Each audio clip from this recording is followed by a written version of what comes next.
Hey YouTube, this is Tom at TM Aquatics, and I hope everyone is having a great day. Now, back in September, I attended my first ever Cataclysm Catfish Convention in Madison, Wisconsin, and I obtained 4 new Zebra Pleco juveniles, the L046 Zebra Pleco. These came from Jeremy Bash, and they've been in this 20-gallon long growing out with some L046 Plecos that I also picked up at Cataclysm. But I think the time has come to finally take these 4 juvenile Zebra Plecos from the 20 long and add them to the 33 long where I have my adult group. And that's what we're going to do today. We're also going to take a look at my L046 group, the tank that they're in, and I'm going to talk about my approach to keeping Zebra Plecos. Now, I'm not about stirring up controversy, so do keep in mind that anything that I say is based on my opinion and my observations that I've discovered with my fish in my fish room. Anyways, I hope you do stick around and check this one out.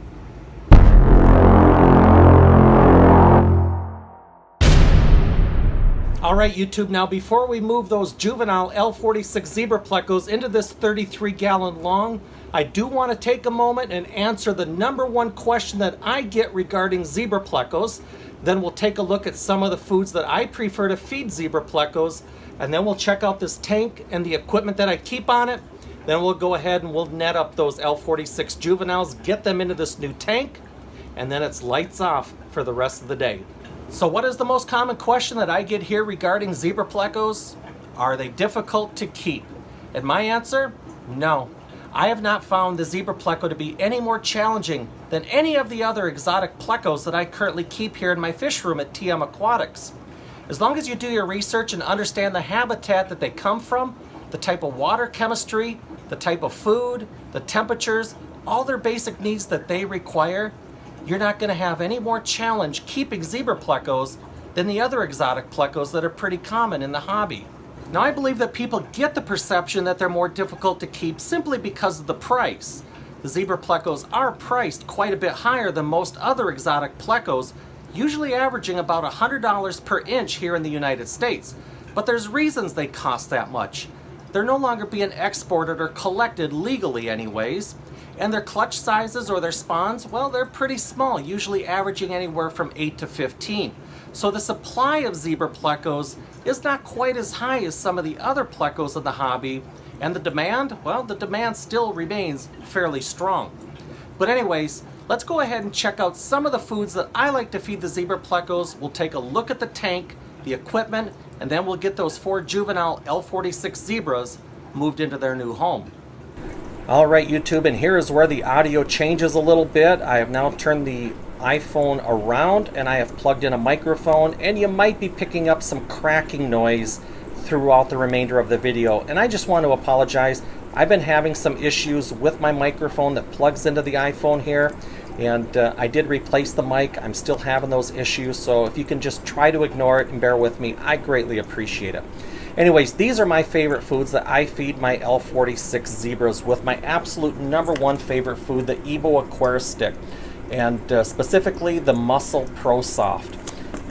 They also love the Seafood Pro Soft, and then the Insect Meal. They love all 3 of them. They also love the freshwater sponge formula and the baby brine shrimp formula. Now, a newer food that I've had in the fish room for about 6 months and that I really like is this Dr. Bass Lear. The regular is what I feed, and I also feed the green. Most of these Dr. Bass Lear foods can be purchased at Ken's Fish. And what I really like specifically about the Ebo and the Dr. Bass Lear is they maintain their integrity and their shape for a long time, where other foods are going to break down, like the earthworm pellets and the blackworm pellets I feed. Those break down rather quickly, where the Ebo and the Dr. Bass Lear, they maintain their shape for an extremely long time. So the zebras can come out, they can feed, they can get full, they can go take a siesta, they can come back later, and these foods are still pretty much in their original shape and really haven't broken down, and they've maintained their integrity. I also like to feed them these Hikari sinking carnivore pellets. This is the only Hikari food that I have in my fish room. And then for the juveniles, absolutely my favorite food for my L046, my L260, and my L134 juveniles, the Ebo Aquarium Stick Youngster Paste and the spirulina paste. And this stuff is like a Play-Doh consistency. You just take a little bit out, roll it in a ball, throw it in the tank, it forms a biofilm. They feed on that biofilm. But what makes this nice is there's no hard particles. It's just a soft, Play-Doh-like type food, so it just passes through their digestive system without creating or without any concern of an intestinal blockage. And the fish themselves, they just absolutely love this stuff. A little bit more on the higher side as far as price goes. A little jar of this costs around $25. A bag of this size costs, I believe, like $15 or $16. So it's not cheap food, but the Zebra Plecos themselves are also not cheap and absolutely deserve the best food that you can afford to buy. But those are my favorite foods currently being fed here in the fish room with my Zebra Plecos, TM Aquatics. All right, YouTube, here is my adult Zebra Pleco tank. It's a 33 long, 4 foot by about 1 foot by 1 foot. And you can see there's not a lot going on in this tank, just some rocks and some caves.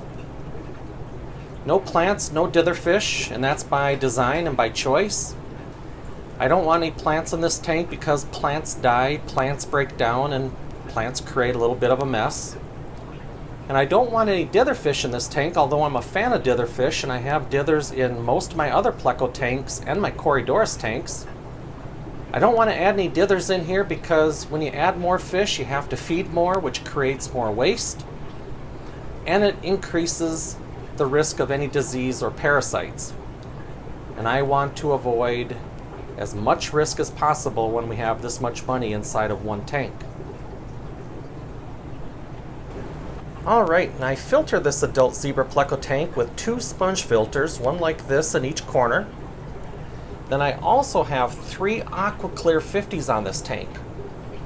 And your first thought might be, well, isn't that a little bit of an overkill? And if your thinking is just in terms of pure filtration, yeah, 3 AquaClears and a couple of sponge filters.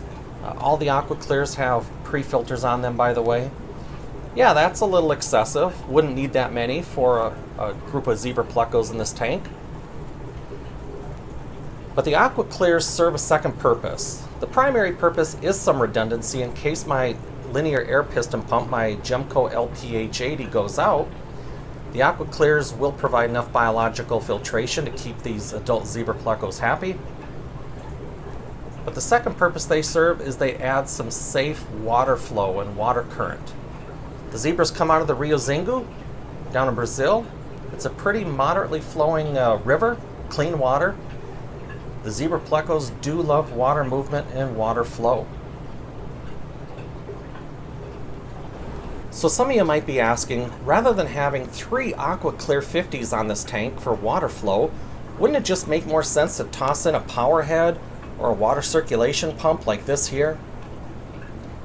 Well, actually no. And the reason for that is the impeller. Under no circumstance do I ever recommend putting anything like this inside of a tank with Zebra Plecos, especially a tank with juvenile Zebra Plecos, or any Pleco for that matter. And I've learned this not from personal experience, but I do know somebody that was raising some Zebra Plecos. And those juvenile Zebra Plecos swam up into the current, and they kept going, and they swam into the impeller, and that person ended up losing 3 juvenile Zebra Plecos before he figured out what was going on.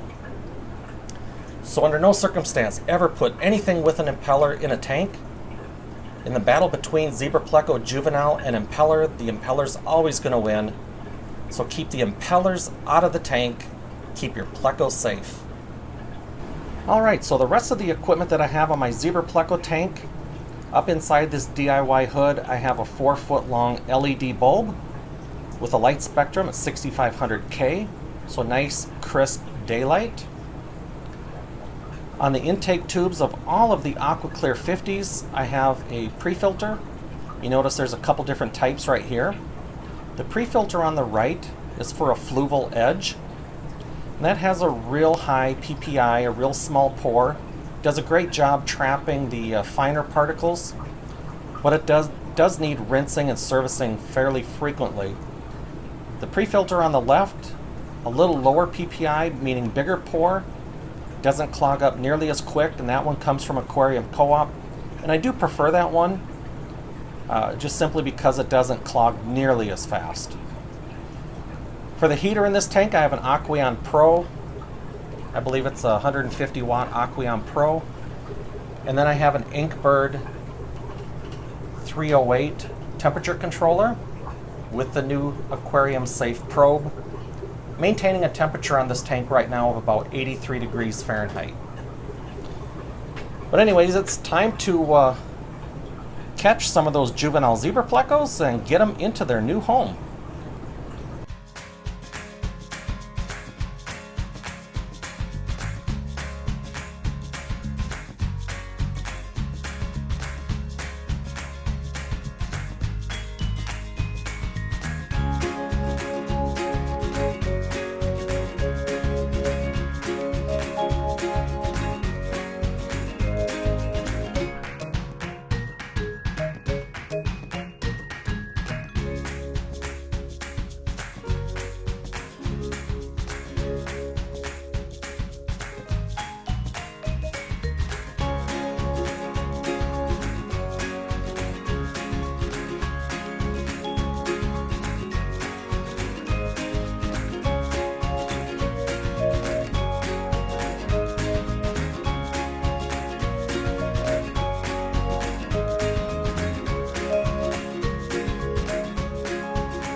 Alright, well that didn't take too long. I have all 4 of the juvenile L046 Zebra Plecos netted up.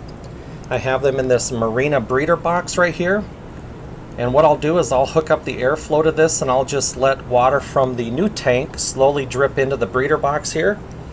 I'll leave them in here for about an hour just so they're fully acclimated. But honestly, the temperature and the water parameters here in the adult tank are almost identical to the grow-out tank that they came from. I'm just really excited to add these additional 4 Zebra Plecos to my group. Again, these came from Jeremy Bash, so this is a completely different bloodline than what I currently have in my group of Zebra Plecos. Let's just enjoy their beauty for just a couple of seconds here. They are just absolutely stunning fish, whether you're a fan of Zebra Plecos or bottom dwellers, catfish Plecos. Nobody can deny that these things are just absolutely stunning. Just beautiful fish.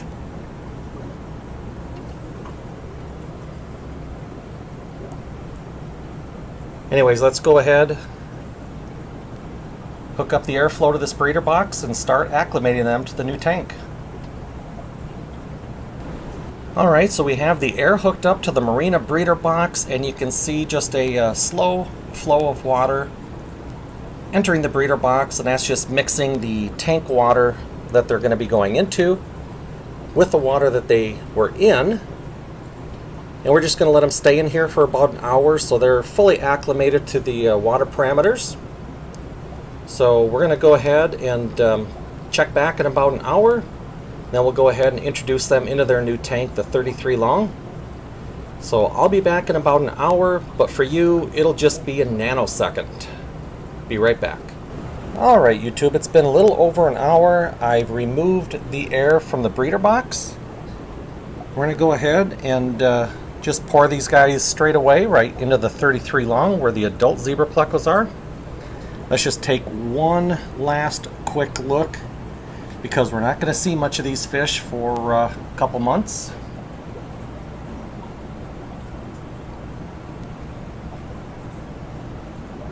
They'll be hiding in every little crack and nook and cranny in the tank. Absolutely beautiful little fish. So let's go ahead and get them added.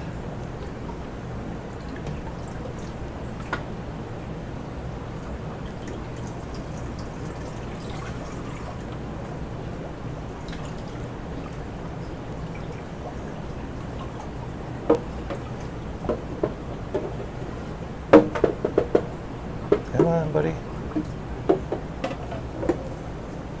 Alright YouTube, the juvenile Zebra Plecos are in the 33 long. There's 2 of them back here behind this sponge filter back in this corner. I think in the reflection of the glass you can clearly see the two tails. There's one right between the square cave and that round cave there, coming up here towards the camera. And then the fourth one is hanging upside down in the Slate Hotel there, center frame. You can see his dorsal fin hanging down. But they're all doing good. What I'd like to do at this point is actually turn the lights off. I'm sure they're a little stressed out from the move. So we're going to turn the lights off and calm them down a little bit. Before we do that, just want to say thank you to each and every one of you for taking time out of your day to watch one of my videos. If you haven't subscribed to TM Aquatics, I hope you consider it. If you have any comments or questions, please post them down below. I'd love to hear from anybody that's ever kept Zebra Plecos or is currently keeping Zebra Plecos. Hit the like button on your way out. And like always, folks, thanks again. And until the next one, we'll catch you all later.